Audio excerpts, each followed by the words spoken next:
Maratona di Padova a rischio domenica 28 aprile. La colpa in questo caso non è del meteo. A far traballare l'organizzazione del grande evento che richiama atleti da tutto il mondo sono i vigili. Ebbene sì, il corpo di polizia locale ha minacciato di indire un'assemblea proprio il 28 aprile. Lo stato di agitazione è iniziato pochi giorni fa dopo una riunione sindacale a Palazzo Moroni per discutere la volontà del sindaco Giordani e dell'attuale comandante dei vigili Lorenzo Fontolan di ristabilire il vecchio orario di lavoro che imponeva agli agenti di lavorare 6 giorni alla settimana, 6 ore al giorno, a fianco della polizia locale e i consiglieri d'opposizione. Oggi il turno è spalmato in 5 giorni, vogliono portarlo a 6 giorni, creando poi dei problemi grossissimi, perché in ambito familiare, equilibrio familiare, è chiaro che diventa un problema per un genitore essere presente un giorno in meno.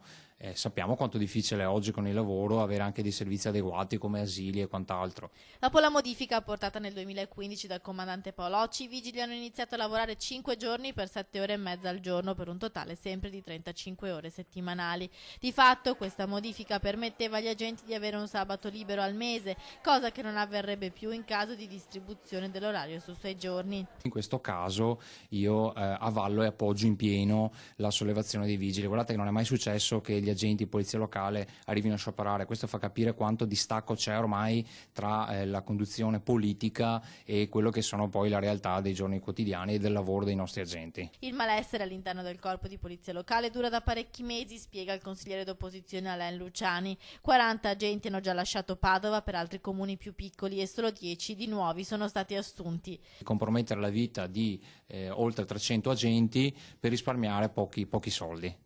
Il 24 aprile è previsto un incontro tra i rappresentanti sindacali dei vigili e il sindaco per cercare un accordo in grado di far sotterrare l'ascia di guerra. Qualora invece i vigili decidessero di confermare l'assemblea del 28 aprile, allora la gestione della maratona sarebbe a rischio visto che ogni anno viene impiegato un numero ingente di agenti per controllare le strade.